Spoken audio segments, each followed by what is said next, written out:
Hi, this is just a quick video. Now, the reason this one's different to my live ones is because this is being pre-recorded. That's correct. And I understand with some of my live videos that you've been struggling to see and hear them. I can only apologise. I don't have, is it an internet connection to my internet? It's everything I do is through my phone. So I can only apologise for that, and I will try my best to make them a little bit more user-friendly in the future. Now, I have noticed that since I have obviously been talking about something that's more of a taboo subject, which is obviously the benefit system, I've had a lot more people subscribe and a lot more people comment, a lot more people view my YouTube channel, and I just want to say thank you for that. And I do appreciate, everybody has their own views and opinions, but like I've said before, anyone who is abusive in any way, shape or form, your comments will be removed. Now, it's probably going to take me a while to read everybody's information and comments. Not only that, one of my sort of golden rules is that I will post something on social media, but then I will try not to read what people have posted. It's not because I'm being rude or I'm being ignorant to not do that. It is because sometimes what people write can be very hurtful. It can be very discriminatory. It can be very abusive. And sometimes the best thing to do is to just basically ignore it. Now, as I've said before, if anyone has any questions or comments they want to make, that's fine. But please be respectful, not just to me, but to other people and to each other. Okay, it is one of those situations where there is no right or wrong answer. The reason why things like the benefit system people have the attitude they have of the benefit system, it's done deliberately by the government. They don't want society to be united. They want us to be fighting against each other, because if we're fighting against each other, it enables them to then do other things that we aren't necessarily aware of. Now, some of the comments that have been made, one of the comments was, instead of keeping your lights on, why don't you open your curtains? Well, if I can quickly show you as an example, this is the back of my house. I am an end but middle terrace, if that makes sense. So I share my entry to my property at the back of the house with the house next to me. Now, my neighbour, she never uses her back garden. She never goes outside. She never uses the back door. She never uses the entry way. She always uses her front door. And we have a really, really good relationship with each other. And, we will check on each other and make sure that we're okay. But my entry to my property where I live is shared by 4 houses, not one. And in the past, when I used to live somewhere else, I had the same problem where it was a shared entrance. And that is part of where my PTSD is stemmed from, because I was sharing shared access with people that lived near me who were drug dealers, who were abusive alcoholics, who basically were breaking the law. And I had to walk past these people every single day to get to my front door or the back door of where I was living. And to have to do that is scary as hell. And the amount of times that the police would be at my apartment when I lived in my apartment. The amount of times I would come home and there'd be blood up the walls, or the fire extinguisher had been set off, or the fire doors had been broken.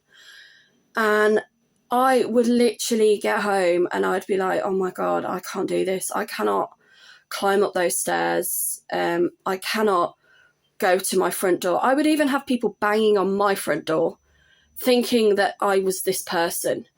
And I'd be there ringing the police saying, oh my God, somebody's trying to break into my house. You know, they're trying to get into the next door neighbours. They're a drug addict. The housing officer was just absolutely stupid. They were a complete arsehole. And where I live now, it is on one of the major bus routes to town. And the person I look after, who I'm a living carer for, they do not like curtains being open. If the curtains are open, what they would do is they would literally like sit in the window all day, counting the cars, counting the traffic, counting the buzzers, and they wouldn't do anything else. So it's like the whole thing when you're working with someone with special educational needs, you have to tailor the environment as much as you can to the needs of that person. That works in both our favours. Mine, because obviously I have PTSD, which is post-traumatic stress disorder. So I like to keep the curtains closed because I don't want people looking into my house. I don't want people being a distraction.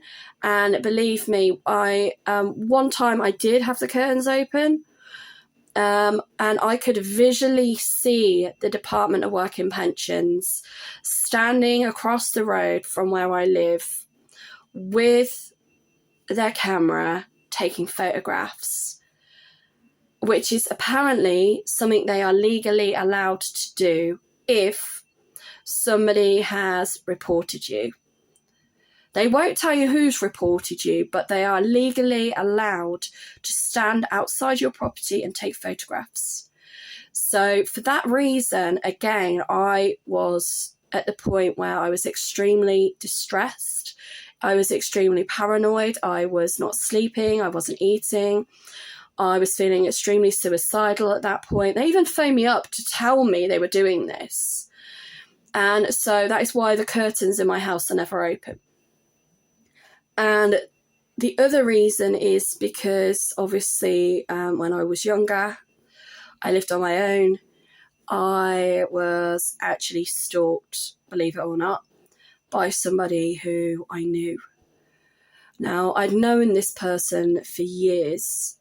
They actually had grown up next door to a friend of mine. So I'd known this person from the age of 14. So I assumed that they were a nice person. I was safe to see this person. I was safe to talk to this person. And lo and behold, I met them a couple of years later. They found out that I was single, that I was living on my own. It was raining. They offered me a lift home with my shopping. And foolishly, I took the lift. And then every day from the day they found out where I lived, they stalked me. I gave them my phone number, which again was a completely stupid thing to do. But I was very young at the time. I was in my early 20s. And they were ringing me and they were texting me every single day, asking me where I was, asking me what I was doing, who I was with. And I tried to ignore them. That was the only thing I could think of doing, was just ignoring them. And I just remember coming home one day from work and my lights were on in my house. And they texted me and said, "Hi, how are you? Do you want to come out for a drink?" And I said, no, I'm not coming out for a drink. I'm busy. I'm at work. So I lied. I don't like lying, but I lied. I said I was at work. And they said to me, don't you bullshit me. I know you're home because you've just turned your lights on in your bedroom. Let me in. And they started buzzing the buzzer downstairs to my apartment. And I just remember turning off my phone, barricading my front door, and hiding in my apartment with a kitchen knife in my hand, waiting for this person to go away. And finally they went away, and I put my phone back on, and there was all these text messages from this person saying, you bitch, you slag, you whore, why haven't you answered your phone? Why haven't you let me in? I know where you live, and all this. And I didn't go to the police. And people are probably watching this and thinking, why didn't you go to the police? You had all this evidence. Why didn't you go to the police? And the thing is, I didn't go to the police because at the time, I was very young. I was very naive. I was very trusting. It was somebody I knew. I believed it was my fault that this had happened. And I keep getting told by my counsellor, no, it's not your fault. This shouldn't have happened. They were a grown man. You were a young, vulnerable person. They had no rights to stalk you. Stalking is illegal. You should have gone to the police, and hopefully if anything like this happens again, you would. And I remember him going round to my friend's house and shouting at her. And she knocked on my grandfather's door, because at the time then I became homeless, because I just couldn't take the stress of living there anymore with having this person harassing me. And there was other reasons why I became homeless, but that was one of the reasons why it happened. And she knocked on my door and she said, I know what's been going on. I know what's been going on with this guy, my next door neighbour, and I've told him if he ever calls you, phones you, harasses you again, I'm going to go to the police about it, and I'm going to get him arrested. And luckily, I've noticed there's some flies in my plants, fruit flies in my plants. I never saw him again until her sister's wedding, which was a few years later. And I remember going to that wedding, and I went to the service, and then I tried to be for the photos, and he kept looking at me and looking at me and looking at me the whole time at this service and at this wedding. And then he didn't go to the reception, which I was so relieved about, that he didn't go to the reception for whatever reason. And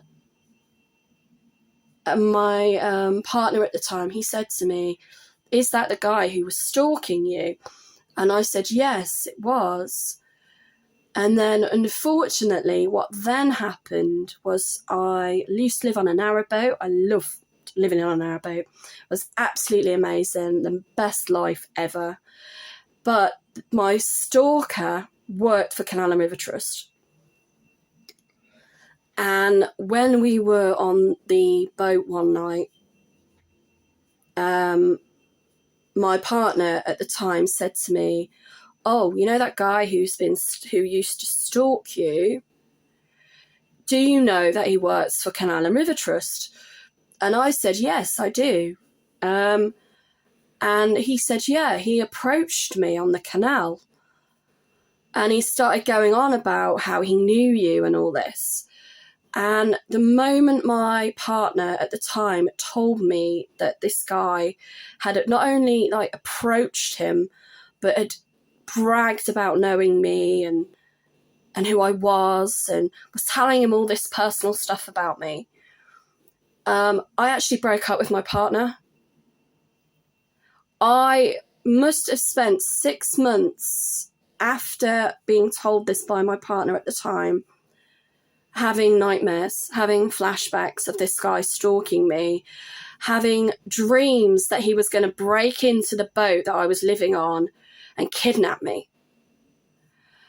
And people think, you know, oh, that is just stupid. Why would that happen? And it did. And it really, really, really, really scared me that something that had happened so long ago, that it was affecting me 3 years later. So when people are saying to me, why don't you open your curtains? These are the reasons why. All right? Hardly anyone in my street, because it is a main road, will open their curtains. You can literally walk up the road if you're able to. And on both sides of the road, you will see that people have got ring cams, people have got their curtains closed, people have got like signs up outside their properties because they don't want people to park near their house.